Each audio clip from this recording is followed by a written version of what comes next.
अस्सलाम वालेकुम। मैं हूं doctor Saifullah, doctor of medicine and homeopathic physician. Caesarean delivery, बच्चे की पैदाइश डिलीवरी में आखिर ऑपरेशन ही आजकल क्यों किए जा रहे हैं? मेडिकल की एक तहकीक के मुताबिक तकरीबन 85% 85% जो प्रेग्नेंट ख़वातीन होती हैं वो नॉर्मल डिलीवरी के अमल से बआसानी गुज़र सकती हैं, जबकि सिर्फ 15% ख़वातीन जो होती हैं उनको ऑपरेशन की ज़रूरत पड़ सकती है। लेकिन आजकल के ज़माने में हर 3 में से एक प्रेग्नेंट खातून ऑपरेशन के ज़रिए बच्चे को जन्म दे रही है। इसकी वजह माओं का हमल के दौरान एहतियाती तदाबीर न करना, ज़चगी के वक्त, डिलीवरी के दौरान जो किसी पेचीदगी का पैदा हो जाना, इसके अलावा कम इल्मी या गफलत के बाइस डिलीवरी के जो पूरा प्रोसेस होता है उससे ना गुज़रना, और इसके अलावा अमूमी तौर पर हामला ख़वातीन के ज़हन में इस बात को पहले से बिठा दिया जाता है कि जो डिलीवरी होगी वो सिजेरियन ऑपरेशन के ज़रिए होगी और उसके बगैर जो है वो बच्चा नहीं होगा। और इसके अलावा बाज़ ख़वातीन जो है वो डिलीवरी की तकालीफ से बचने के लिए ऑपरेशन ही को तरजीह देती हैं, लेकिन ऑपरेशन के बाद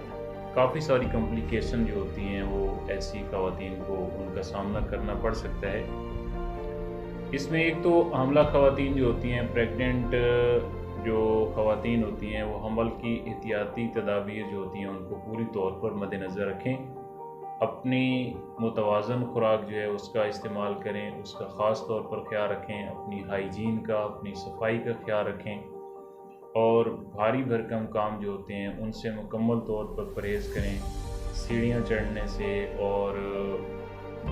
भारी वज़न उठाने से मुकम्मल तौर पर परहेज़ करें, और अगर जिस्म में खून की कमी हो तो उसकी मुतवातर जो है वो मेडिसिन साथ साथ जारी रखें। इसके अलावा हवादार और खुले कमरे के अंदर जो है वो आराम करें, रेस्ट करें, और ज़हनी तौर पर अपने आप को नॉर्मल डिलीवरी के लिए जो है वो मुकम्मल तौर पर तैयार करें। होम्योपैथी की 2 मेडिसिन है, एक है कॉलीफास और दूसरी है कालोफाइलम। आइए 30 पोटेंसी में लेकर इनको बराबर मिकदार में मिक्स कर लें और डिलीवरी की डेट से 15 से 20 दिन पहले इनको यूज़ करना, इस्तेमाल करना जो है वो शुरू कर दें। तो इंशाल्लाह जो डिलीवरी होगी उसके दौरान एक तो कोई कॉम्प्लिकेशन नहीं होगी और बिल्कुल नॉर्मल डिलीवरी होगी, और किसी किस्म की जो है वो ऑपरेशन की, सिजेरियन की ज़रूरत नहीं पड़ेगी। मज़ीद मालूमात के लिए जो है वो कमेंट्स करें और मेरे चैनल को सब्सक्राइब करें, लाइक करें और शेयर करें।